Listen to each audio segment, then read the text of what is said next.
평소와 같이 누워서 손가락이나 까딱거리며 유튜브로 영상을 보고 있던 중 한 가지 영상을 보고 충격에 빠져 비통한 마음에 벌떡 일어나 영상을 찍게 됐습니다. 유산소 운동 먼저, 무산소 운동 먼저, 운동 순서 정해드림, 뭐 대충 이런 제목이었는데요. 저에게는 이 영상에서 주장하는 내용들이 얼마나 충격적이었는지 제대로 이해하고 덜덜 떠느라고 30분은 지나가 버린 것 같습니다. 생각보다 많은 분들이 구독하고 조회하며 호응을 하고 계셨기 때문에 거두절미하고 잘못된 부분을 바로잡고 본질이 무엇인가에 대해서 심도 있게 얘기를 해보고자 합니다. 본론에 앞서 이 영상은 결코 누군가를 저격하거나 음해하려는 목적이 아니기 때문에 영상의 출처는 밝히지 않도록 하겠습니다. 영상에서 주장하는 내용을 정리해 보겠습니다. 영상에서는 우리 몸의 에너지 사용 순서가 탄수화물, 지방, 단백질 순이기 때문에 탄수화물 에너지가 먼저 다 사용되어야 그 다음에 지방 에너지를 사용할 수 있다고 합니다.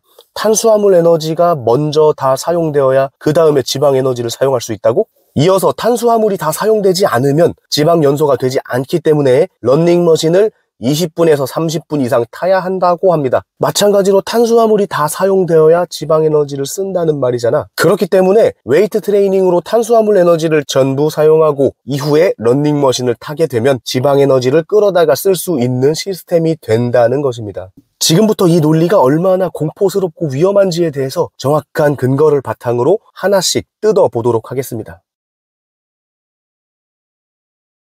가장 먼저 우리가 음식으로 섭취한 탄수화물은 소화 과정을 거쳐 글리코겐이라는 형태로 간과 근육에 저장이 됩니다. 글리코겐은 사람과 동물이 사용하는 에너지의 저장 형태이고요. 글루코스라는 포도당을 중심으로 구성되어 있습니다. 달콤하다는 뜻의 글루코스는 포도에서 처음 발견된 달콤한 맛 때문에 그레이프 슈가, 즉 포도당이라는 이름이 붙었다고 하네요. 이 글리코겐은 필요할 때마다 포도당으로 분해되어서 에너지로 사용이 됩니다. 이것이 우리가 쉽게 생각할 수 있는 탄수화물 에너지입니다. 이때 글리코겐은 근육에 퍼져서 저장되는 양이 약 300에서 600g이고 간에 모여서 저장되는 양이 약 100에서 200g입니다. 그래서 우리 몸에는 약 400에서 700g의 탄수화물 에너지가 글리코겐이라는 형태로 저장되어 있어요. 그리고 이 글리코겐은 1g당 4칼로리의 에너지를 만들어낼 수 있고 반대로 글리코겐 1g을 사용하기 위해서는 4칼로리의 에너지를 소모해야 한다는 뜻이 되겠죠. 그럼 우리 몸에 저장되어 있는 400에서 700g의 글리코겐은 1600에서 2800칼로리의 에너지를 만들어낼 수 있다는 뜻인데 마찬가지로 우리 몸에 저장된 글리코겐을 모두 사용하기 위해서는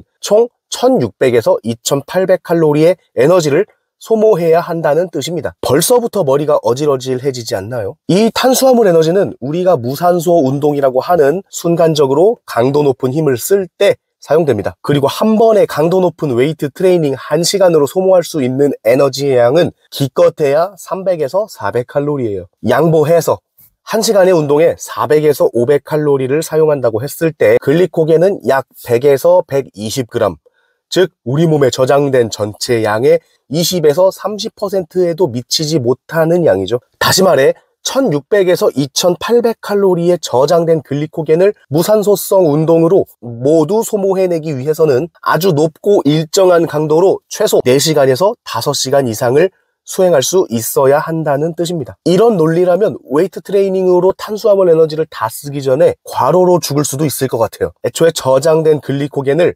운동으로 전부 다 소모시킨다는 자체가 불가능에 가깝습니다. 그리고 우리의 몸은 기계처럼 회로가 한 번에 딱딱 바뀌는 게 아니기 때문에 소모되는 동안에도 느리지만 계속해서 재생되어 보충된다는 점을 감안하면 탄수화물 에너지를 모두 사용한다는 전제 자체가 얼마나 충격과 공포스러운 발상인지를 알 수 있게 됩니다. 아우지 탄광에서 하루 종일 노동을 하고도 2발로 걸어서 나오는 게 인간입니다. 앞서 설명하는 과정에서 우리의 몸은 기계처럼 회로가 한 번에 딱딱 바뀌는 게 아니라는 표현을 사용했어요. 이 말은 애초에 무산소 운동과 유산소 운동을 정확하게 구분짓는 것이 대단히 어려울 정도로 우리가 수행하는 동작은 다양한 에너지 시스템을 사용하게 되고 이때 사용되는 에너지 시스템 또한 A에서 B로, B에서 C로 스위치되는 게 아니라 복합적으로 그 사용 비중이 변해가는 것입니다. 자, 다음에 그래프를 볼까요? 이 그래프는 운동 동작이 계속되었을 때 사용되는 에너지 시스템이 자연스럽게 교차된다는 점을 설명하고 있습니다. 순간적으로 사용되는 에너지를 뜻하는 빨간색 선은 높은 강도에서 우선적으로 사용되고 평균적으로 30초 이내에 사용이 끝나버립니다. 그러는 과정에서 앞서 말한 글리코겐을 글루코스로 분해하여 에너지로 사용하는 해당 과정이라는 시스템이 동시에 시작되어 자연스럽게 비중이 늘어나고 에너지의 사용을 최대 1분까지 이어가게 됩니다. 두 가지 에너지 시스템이 종료된 1분 이후에는 유산소성 에너지 대사 시스템이 계속해서 인체의 움직임을 가능하도록 지방을 산소를 사용하여 분해함으로써 장기적인 에너지를 공급하게 됩니다. 이제야 드디어 지방을 에너지원으로 사용하기 위해 이를 태우는 과정에서 필요한 산소를 바쁘게 들이마시기 시작하는 겁니다. 전반적인 이해를 마치고 다시 그래프를 보면 두 가지를 알 수 있게 됩니다. 첫 번째는 에너지 시스템이 한 번에 확 바뀌어버리는 것이 아니라 에너지 사용 강도와 시간의 경과에 따라 자연스럽게 함께 사용되며 그 비중이 바뀌어 간다는 점입니다. 순간적인 에너지를 쓸 때 그 다음 에너지 시스템도 사용이 시작되는 것을 볼 수 있고요. 초반 30초까지는 세 가지 에너지 시스템이 모두 사용되고 있다는 것을 알 수 있습니다. 그리고 두 번째는 이 사이클이 무한히 반복된다는 점입니다. 내가 아무리 힘이 넘치고 혈기가 왕성하다고 하더라도 1분을 몰아치는 운동만을 반복해서 탄수화물 에너지만 먼저 소진시켜 버리는 것은 불가능에 가깝다는 얘기예요. 마찬가지로 유산소성 운동을 할 때라도 탄수화물 에너지가 아예 쓰이지 않는 것은 아니라는 거죠. 이렇듯 인체의 움직임이 갖는 경이로운 복잡성만큼이나 우리 몸에서 사용되는 에너지 시스템 또한 기계 회로가 바뀌는 것처럼 단순하게 움직이는 것이 아니라는 점을 알아야 합니다. 이것이 바로 인체의 신비가 아니겠습니까? 자, 앞에 두 가지를 이해했다면 이제 이 문제는 별다른 근거를 제시하지 않더라도 쉽게 풀어낼 수 있게 됩니다. 우리가 순간적인 힘을 사용해서 무산소성 운동을 할 때에도 이후에 사용될 에너지 시스템은 동시에 사용되기 시작하며 운동 강도와 지속 시간에 따라 계속해서 적절한 에너지원을 공급하게 됩니다. 그리고 우리가 거친 숨을 몰아쉬며 유산소성 운동을 할 때에도 근육의 순간적인 힘을 일절 사용하지 않고 누워서 숨만 헐떡거리는 게 아니기 때문에 작게나마 순간적인 에너지 시스템을 사용할 수 있도록 다른 에너지 시스템 역시 사용된다는 것입니다. 그렇기 때문에 무산소 운동을 먼저 해서 탄수화물 에너지를 다 사용하고 유산소성 운동을 나중에 해서 지방 에너지를 사용한다는 것은 좀처럼 상상하기조차 힘든 극도로 단순하고 1차원적인 발상이며 어마어마한 이론 파괴라고 볼 수도 있습니다. 운동의 성과를 결정하는 가장 큰 요소는 운동 강도와 지속 시간입니다. 그리고 이 운동 강도와 지속 시간을 곱한 것이 운동의 총량,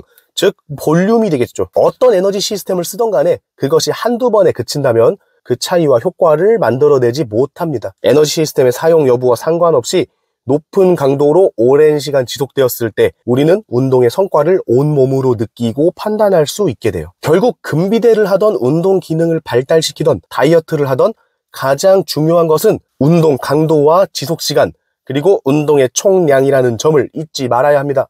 복잡한 이론적 설명은 뒤로 하고 무산소 운동을 먼저 하고 유산소 운동을 나중에 하는 게 더 괜찮은 이유는 먼저 집중력 있게 높은 강도로 운동을 수행한 뒤 남은 기력으로 걷고 뛰며 운동의 총량을 더해갈 수 있도록 하기 위함이에요. 반대로 유산소 운동을 먼저 하고 무산소 운동을 나중에 하면 불편한 점은 한바탕 뛰고 나면 덤벨을 들 때 힘이 잘 나지 않아서 빨리 집에 가서 밥 먹고 눕고 싶어지기 때문입니다. 한참 달리고 난 뒤에의 나른한 느낌을 여러분도 잘 아시겠죠? 반대로 거친 유산소 운동 후에 몸이 풀려서 고강도의 웨이트 트레이닝을 할 수 있는 저 같은 사람도 있어요. 운동의 순서는 운동을 조금 더 활기차고 효과 있게 하기 위한 방법에 지나지 않습니다. 그 자체로 신체의 발달이나 다이어트의 성공, 실패 여부를 결정짓는 요소가 되지 못해요. 우리가 목표하는 것들을 이루어갈 수 있게 만들어주는 아주 작은 요인에 불과합니다. 그렇다면 다이어트를 위한 운동 방법은 따로 있을까요? 예전 영상에서 금비대나 다이어트를 성공시키는 것은 결정적으로 영양의 공급의 차이라는 것을 얘기한 적이 있습니다. 마찬가지로 다이어트를 위한 운동과 식단 조절을 병행한다고 했을 때 많은 전문가들이 운동의 비중을 20에서 30%, 식단의 비중을 70에서 80%로 제시하고 있습니다. 그만큼 운동을 통해 지방을 태우고 소모하는 것은 대단히 어려운 일이며 가능하다고 해도 그 양이 아주 작아서 그것만으로는 체감하는 단계에 이르기 힘들다는 것이 요지입니다. 여러분이 원하는 몸을 만들어 간다는 것은 한 번 한 번의 과정이 아주 작은 차이를 만들어내고 그 차이가 쌓여서 결과로 만들어지는 것이에요. 결코 어떤 운동을 먼저 하고 나중에 한다고 해서 그것이 결정적인 차이로 이루어지지도 않을 뿐더러 운동의 순서를 결정하는 것보다 더 중요한 것은 운동의 총량, 그리고 더 중요한 것은 목표하는 바에 따라 어떻게 운동 프로그램을 구성하고 식단과 영양과 휴식의 밸런스를 조절하는지에 따라 달려 있다고 볼 수 있어요. 유산소 운동, 무산소 운동, 하고 싶은 거 먼저 하세요. 그런 거 따지고 안 하는 것보다 한 번이라도 더 하는 게 낫습니다. 끝!